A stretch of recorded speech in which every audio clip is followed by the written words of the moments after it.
DD Haryana Doordarshan केंद्र हिसार के सभी दर्शकों को हमारा बहुत बहुत प्रणाम। राम राम जी। दर्शकों, जैसा कि आप जानते हैं कि भारतवर्ष कृषि प्रधान देश है और ख़ास करके हरियाणा प्रदेश जो है वो कृषि में बहुत ही अग्रणी रहा है। इसी कड़ी में आज हम आपको एक ऐसे वरिष्ठ वैज्ञानिक और जिन्होंने बहुत ही संजीदगी के साथ कृषि के क्षेत्र में उन्होंने रिसर्च किया है, एग्रीकल्चर में पीएचडी हासिल किए हैं, उनसे हम आपको आज रूबरू करवाएंगे। और वो सिर्फ उन्होंने रिसर्च ही नहीं किया बल्कि एक बहुत ही बड़े ऐसी कंपनी है, इतना बड़ा संस्थान है इफ़को, जिसमें वो हरियाणा क्षेत्र के पूरे हरियाणा स्टेट के मार्केटिंग मैनेजर हैं। उनका नाम है डॉक्टर पुष्पेंद्र वर्मा। तो हम उनका स्वागत करते हैं दर्शकों, हम अपने सभी सुधी हरियाणा दर्शकों की ओर से। पुष्पेंद्र जी, आपका बहुत बहुत स्वागत है हमारे दूरदर्शन परिवार की ओर से, हरियाणा प्रदेश की ओर से। और सबसे पहले हम आपसे डॉक्टर साहब ये जानना चाहेंगे कि आपने जो अपने जीवन की शुरुआत की तो कृषि का क्षेत्र आपने चुना होगा, पढ़ाई लिखाई आपने की, तो थोड़ा सा हम आपसे ये जानना चाहेंगे कि किस तरह से आपने कहाँ आपने पढ़ाई की और कैसे आप यहाँ तक पहुँचे हैं। सभी दर्शकों को मेरा नमस्कार। आपने बड़ा अच्छा प्रश्न पूछा है। मैं पुष्पेंद्र वर्मा, राज्य विपणन प्रबंधक इफ़को हरियाणा, चंडीगढ़ में पोस्टिंग हूँ। मैं अपनी शुरुआत इफ़को में 1983 से शुरुआत की थी। उससे पहले मैं चौधरी चरण सिंह कृषि विश्वविद्यालय मेरठ से बीएससी एजी एग्रीकल्चर, उसके बाद एमएससी एजी एग्रोनॉमी किया, उसके बाद में पीएचडी किया और उसके बाद से हम लगातार इफ़को में अपनी सेवाएं दे रहे हैं। सबसे पहले पोस्टिंग मेरी मुरादाबाद हुई, उसके बाद ऐसी जर्नी चलती रही। क्षेत्र अधिकारी के रूप में कार्य किया इफ़को में, किसानों से लगातार संपर्क रखा और किसानों को जो भी इफ़को द्वारा अपने उत्पाद बनाए गए उसके बारे में उनकी तकनीकी जानकारी दी उन्हें और बताया कि किस प्रकार हम जो नई नई हमारी रिसर्च आ रही हैं उनका प्रयोग करके हम कैसा अपना उत्पादन बढ़ा सकते हैं। बिल्कुल डॉक्टर साहब, हम आपसे ये जानना चाहते हैं क्योंकि कृषक जो होते हैं वो हमारे अन्नदाता होते हैं। वो अगर ना हो तो हमारा जो है वो भोजन पानी वो सब कुछ उन पर ही आधारित है। तो हम आज के समय में जिस तरह से तेज़ी से प्रगति कर रहे हैं उनकी स्थिति भी बदल रही है। माननीय प्रधानमंत्री महोदय जी की ख़ास करके जो ध्यान है वो हमारे कृषकों पर है, किसानों पर है। उन लोगों के प्रति जो उनका भाव है कि सामाजिक रूप से उनका उत्थान होना चाहिए और समाज के साथ साथ उनका जो आर्थिक उनकी जो स्थिति है उसमें भी सुधार आना चाहिए। तो जो नई तकनीक हैं, जो कृषि करने के जो नए नए संसाधन आ रहे हैं उसके बारे में हम आपसे जानना चाहेंगे। आप अभी जिस इफ़को में जो काम आप कर रहे हैं, जिस इस बड़े पद पर हैं, उससे अलग हटके मैं आपसे ये जानना चाहता हूं कि कृषकों की स्थिति को कैसे सुधारा जा सकता है, किस तरह से उन्हें हम नई धारा में तेज़ी से उनको हम प्रभावित कर सकते हैं। इस संदर्भ में हम आपसे थोड़ा जानना चाहेंगे। धन्यवाद सर। जैसा कि आपने कृषकों की आर्थिक स्थिति के बारे में बात की, तो सरकार की मंशा भी है कि किसानों की आमदनी दोगुनी की जाए। तो मैं बताना चाहूँगा कि हमारी संस्था इफ़को भी लगातार प्रयास कर रही है कि हम किसानों की अधिक से अधिक मदद करें और उनको हम तकनीकी रूप से इतना सक्षम कर दें कि कम लागत लगा कर वो अधिक पैदावार ले सकें, उसके साथ साथ अपनी आमदनी भी बढ़ा सकें। उसके लिए इफ़को द्वारा पूरे राज्य के अंदर एक हमारी पूरी टीम है। हर ज़िले में हमारा एक क्षेत्रीय अधिकारी पोस्टेड है और वो लगातार किसानों के संपर्क में रहते हैं। हमारे पास में बहुत सारे उत्पाद हैं जो बहुत ही अच्छे उत्पाद हैं और जिनसे हम अपनी जो खेती की लागत भी हम कम कर सकते हैं, खाद का प्रयोग हम कम कर सकते हैं, उसके साथ साथ नए जो उत्पाद हैं उनका प्रयोग करके हम अपनी पैदावार बढ़ा सकते हैं और अपनी आर्थिक स्थिति भी मजबूत कर सकते हैं। क्योंकि मेन ये है कि हमारा किसी तरह किसान की लागत में कमी आए, उसकी आमदनी बढ़े, तो अभी किसान का फ़ायदा होगा और उसके साथ साथ हमारे देश का भी फ़ायदा होगा। बिल्कुल। और कृषक जब हमारे प्रगति के पथ पर अग्रसर होंगे तो निश्चित तौर पर देश भी आगे बढ़ेगा, और यही सोचना हमारे माननीय प्रधानमंत्री जी का भी है।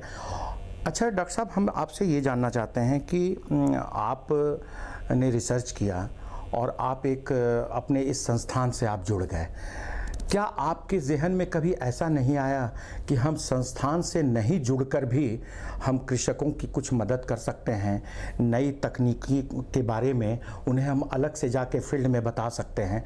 क्या ऐसा कोई सेवा का भाव आपके जीवन काल में कभी आया क्या?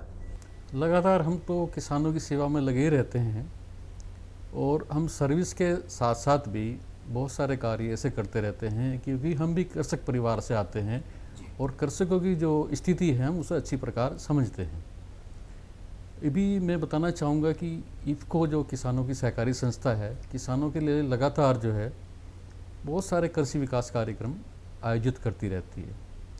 तो हमारा उद्देश्य है कि यही है कि भाई हम किसानों को अधिक से अधिक जानकारी दें, उनकी तकनीकी सहायता दें। मैं यह भी बताना चाहूँगा कि इफ़को संस्था, जहाँ पहले केवल 3 ही उत्पाद थे हमारे पास में, यूरिया, एनपीके, डीएपी, लेकिन समय के साथ साथ और किसानों की मांग की दृष्टिगत रखते हुए आज हमारे पास में 262 उत्पाद हैं और जो किसानों की आवश्यकता है वो हम उन्हें उपलब्ध करा रहे हैं। इफ़को के पास में जितने भी खेती में आने वाले उत्पाद हैं, जिनकी आवश्यकता वो सारे हमारे पास में हैं और हमारी पूरी टीम पूरे प्रदेश के अंदर सभी लोग कृषि के स्नातक हैं या पीएचडी हैं सभी, और तकनीकी रूप से बहुत ही अच्छी जानकारी रखते हैं, बारे में जानकारी देते हैं। उसके अलावा भी जो कृषि विश्वविद्यालय हैं, हिसार कृषि विश्वविद्यालय, वहाँ से भी हम लगातार संपर्क में रहते हैं और वहाँ भी हमारे ट्रायल चलते रहते हैं ताकि किसानों को हम नए नए उत्पाद दे सकें, उनके नए नए जो किस प्रकार हम उनका इस्तेमाल करें ताकि अधिक से अधिक हमें लाभ मिल सके, वो हम लगातार प्रयास कर रहे हैं। अच्छा डॉक्टर साहब, जैसे कि आपने कहा कि समय समय पर आप कृषि गोष्ठी करते हैं, तो हरियाणा प्रदेश में लगभग 22 ज़िले हैं और 22 ज़िले में आपने कोई ऐसी व्यवस्था सुनिश्चित की होगी कि जो आपके जो भी प्रोजेक्ट होते हैं, जो भी आपके नए नए जो आप रिसर्च करने के बाद जो चीज़ें आती हैं, उसके बारे में किसान ज़्यादा से ज़्यादा अवेयर हों, उसके लिए आपकी ओर से क्या प्रयास किए जाते हैं? तो उसके लिए हमारे जो क्षेत्रीय अधिकारी हैं जनपद में, वो गांव में जाते हैं, किसानों के संपर्क करते हैं और वो किसानों के खेत पर एक 2 प्लॉट इन्वेस्टेशन लगवाते हैं जी। एक खेत में किसान की जो अपनी तकनीक से वो खेती करता है और एक हम वैज्ञानिक खेती की जो तकनीक उसे बताते हैं। 2 प्लॉट दोनों में अलग अलग तरह से खेती करता है किसान, एक में वो अपने हिसाब से करता है, एक में वो हमारे वैज्ञानिकों के अनुसार खेती करता है। और उसके बाद हम लगातार किसान को संपर्क में बने रहते हैं, समय समय पर उसके पास जाकर उसे गाइड करते हैं कि किस प्रकार किस समय पर किस उत्पाद का प्रयोग करना है, कितनी मात्रा में करना है, कैसे करना है, वो जानकारी देते हैं। और उसके बाद किसान खुद ही देखता है कि दोनों की जो तकनीक है उसमें क्या अंतर है। उसके बाद हम वहाँ पर किसान सभाएं आयोजित करते हैं, बहुत सारे किसानों को इकट्ठा करते हैं। उसके बाद जब फसल पक जाती तो वहाँ खेत दिवस का आयोजन करते हैं ताकि दूसरे किसान भी जो उन्होंने प्रदर्शन लगाया उसका लाभ ले सकें, अधिक से अधिक लोगों को इसकी जानकारी हो सके। अच्छा डॉक्टर साहब, ऐसा है कि किसान तो हमारे हर लेवल के होते हैं, बहुत सारे बहुत रिच भी कृषक होते हैं, कुछ गरीब किसान भी होते हैं जो कि आपका प्रोडक्ट खरीद नहीं पाएंगे, तो उनके लिए आप क्या व्यवस्था करते हैं कि क्या उनको इस तरह से कृषि मेला में कुछ उनको फ्री में कुछ ऐसी चीज़ें देते हैं ताकि तुम 1-2 महीने इसका प्रयोग करके इससे जब लाभान्वित हो जाओगे फिर आप हमारा जो प्रोडक्ट है वो आप खरीदना या लेना, ऐसी कोई व्यवस्था? नहीं, इसके लिए भी हमारी संस्था जो ध्यान रखती है और जो गरीब किसान हैं उन्हें हम समय समय पर मदद करते रहते हैं। कुछ जो हमारे मिनी किट प्रोग्राम हैं उसके अंतर्गत हम खाद है, बीज है या जो नए नए उत्पाद आ रहे हैं हम उन्हें प्रयोग करने के लिए फ्री देते हैं ताकि वो उसका अधिक से अधिक प्रयोग करने के बाद में वो देख सकें कि इससे क्या लाभ आ रहा है, ताकि अगले सीजन में वो अपने आप भी इस्तेमाल कर लेते हैं। अच्छा, तो इसका चुनाव आप कैसे करते हैं डॉक्टर साहब कि कौन से कृषक हैं, किसको हमें बुलाना है, किस तरह से उनको? ये इफ़को द्वारा बहुत सारे गांव अंगीकृत किए गए हैं। अच्छा, हमारे जितने भी क्षेत्र अधिकारी हैं हर ज़िले में तैनात है, तो एक क्षेत्र अधिकारी अपने ज़िले के अंदर एक गांव अडॉप्ट करता है और उसमें बहुत सारी जो हमारी कृषि संबंधी गतिविधियाँ हैं वो चलती रहती हैं। तो उसमें हम देख लेते हैं कोई किस फसल पे हमें कोई CIP बांटना है, तो उसमें हम कोशिश करते हैं कि जो गांव के गरीब लोग हैं, छोटे किसान हैं, उनको हम उसमें प्रायोरिटी देते हैं ताकि इन्हें हम कृषि के सभी आदान प्रदान किए जाएं, ताकि उनका अपनी फसलों में प्रयोग करके उसका अधिक से अधिक वो लाभ उठा सकें। अच्छा, अभी आपके इफ़को द्वारा डॉक्टर साहब कोई एक बहुत ही मतलब नैनो यूरिया करके जिसकी की मान्यता भारत सरकार ने भी दी है और उसका बड़ा प्रचार प्रसार हो रहा है और कृषक उससे लाभान्वित भी हो रहे हैं। संक्षेप में उसके बारे में भी हम जानना चाहेंगे। अभी बड़ा अच्छा सवाल पूछा। ये बहुत ही अच्छा उत्पाद है नैनो हमारा, और ये दुनिया में पहली बार इस तकनीक के ऊपर इफ़को द्वारा एक नैनो यूरिया का उत्पादन किया गया है, जिसे भारत सरकार द्वारा भी मान्यता प्रदान कर दी गई है। और अब तो राज्य के अंदर इसकी बिक्री शुरू कर दी गई है। और इसके बारे में मैं थोड़ा सा बताना चाहूँगा कि इसके बारे में इफ़को द्वारा बहुत इस पर काम किया गया, इस पर रिसर्च किया गया और बहुत ट्रायल लगाए गए इस पर।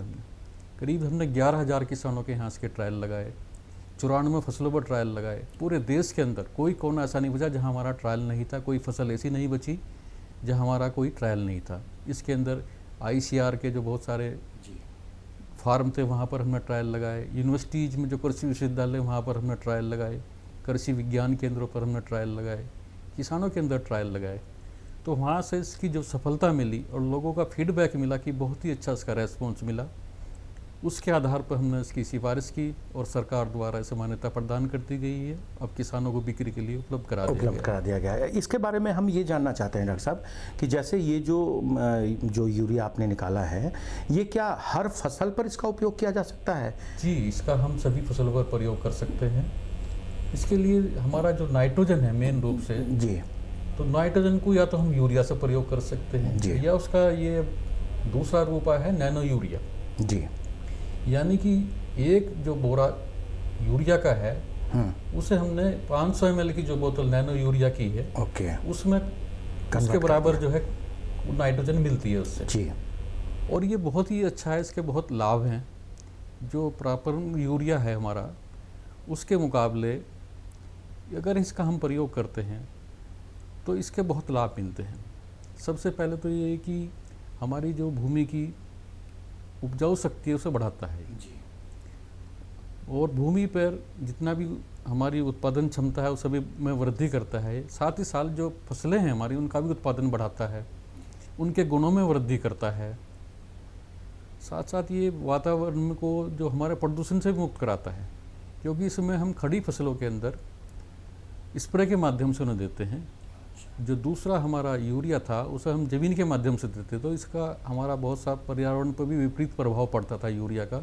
लेकिन नैनो यूरिया का जो ये पर्यावरण पर कोई विपरीत प्रभाव नहीं पड़ा, बल्कि इससे पर्यावरण में सुधार भी हुआ है, उत्पादन बढ़ा, उत्पादन की गुणवत्ता में भी वृद्धि हुई है। इसका जो है डॉक्टर साहब, इसका जो छिड़काव करने का कोई ऐसा सीमा है, सीज़न है, जैसे 12 महीने में किस फ्रीक्वेंसी पर इसको कितने कितने अंतराल पे इसका छिड़काव होना चाहिए, किस तरह से इसका प्रयोग होना चाहिए, इसके बारे में थोड़ा बताएं। नैनो यूरिया को हम यूरिया के स्थान पर देते हैं जी, और इसे हम जो भी फसल हैं उनके अनुसार प्रयोग करते हैं।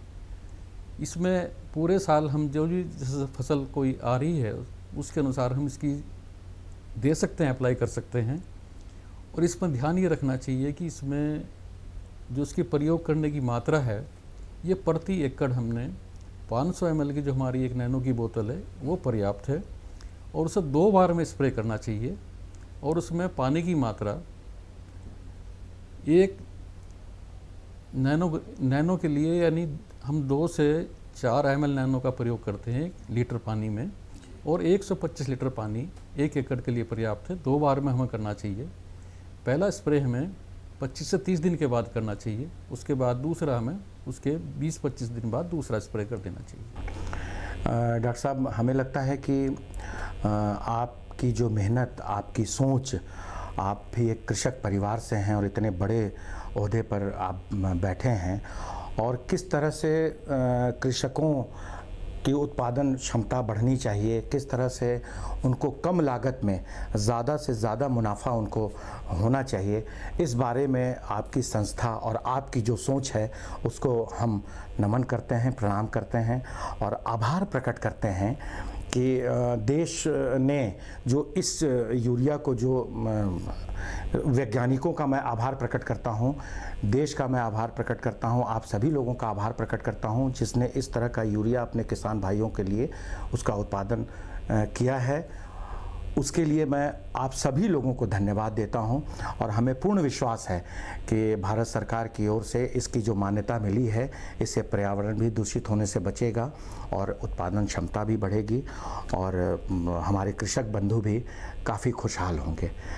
इसके अलावा अगर आप और कुछ हमारे कृषक बंधुओं से कुछ कहना चाहें तो आप बताएं। धन्यवाद आपका।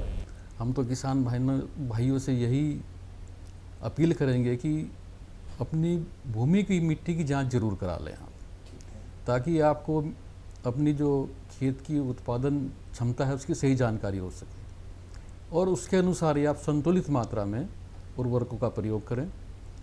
अगर हम देखते हैं कि हमारे राज्य के अंदर किसान यूरिया का बहुत अधिक इस्तेमाल करते हैं, जिसके कारण हमारा एक तो पर्यावरण बहुत दूषित हो रहा है, उसके साथ साथ हमारी उत्पादन लागत भी बढ़ती जा रही है, क्योंकि फसलों को एक निश्चित मात्रा में पोषक तत्वों की आवश्यकता होती है। यदि हम मिट्टी की जांच के आधार पर उसका प्रयोग करेंगे तो एक और जहां फसलों को सही मात्रा में पोषक तत्व मिलेंगे, दूसरी ओर हमारी जो पैदावार में भी वृद्धि होगी और जो हमारी लागत है उसमें भी कमी आएगी। तो मैं किसान भाइयों से यही अनुरोध करूंगा कि मिट्टी की जांच के आधार पर ही खाद का प्रयोग करें, हमेशा संतुलित मात्रा में खाद का प्रयोग करें और उसके साथ साथ ही अब यूरिया के स्थान पर आप नैनो यूरिया का प्रयोग करेंगे तो आपको बहुत अधिक लाभ मिलेंगे। अभी तक हम देख रहे हैं कि हरियाणा राज्य के अंदर मतलब नैनो यूरिया के प्रति किसानों में बहुत ही उत्साह है। मेरे पास कम से कम रोज़ इसकी जानकारी के लिए 15-20 लोग मेरे से बात करते हैं, पूछते हैं कि हमें किस प्रकार नैनो यूरिया का इस्तेमाल करना है। और अगर हम देखें इस शॉर्ट पीरियड में ये भी हमारा 20 जून से हरियाणा राज्य के अंदर नैनो यूरिया की आपूर्ति शुरू हुई है। अभी तक अगर देखें हमारे प्रदेश के अंदर अभी तक सबसे ज़्यादा नैनो यूरिया आया है और किसानों ने उसे हाथों हाथ लिया है और उसका प्रयोग भी किया। अभी तक राज्य के अंदर लगभग 2,25,000 नैनो यूरिया की बोतलें आ चुकी हैं और वो किसानों को उपलब्ध करा दी गई हैं और किसानों के द्वारा उनका प्रयोग भी शुरू कर दिया गया है और किसानों को उसके बहुत ही अच्छे परिणाम भी मिल रहे हैं और किसान बड़े प्रसन्न हैं इससे कि हमारा यूरिया से एक तरह से यूरिया की कमी भी जो रहती थी उससे भी हम इसके कारण इसका बचाव हुआ हमारा और सही खाद हमें मिला तो उससे हमारी लागत भी बढ़ी और आमदनी भी बढ़ेगी, इसके साथ साथ हमारे खर्च भी कम होंगे। डॉक्टर पुष्पेंद्र वर्मा जी, आपने किसान भाइयों के लिए इतनी अच्छी जानकारी दी, आपको हृदय से बहुत बहुत आभार प्रकट करता हूं। दूरदर्शन हरियाणा डीडी हिसार की ओर से आपको बहुत बहुत आभार और धन्यवाद देता हूं। आपने इतना अपना समय दिया किसान भाइयों के लिए से, अपने सुधी दर्शकों की ओर से आपको बहुत बहुत प्रणाम।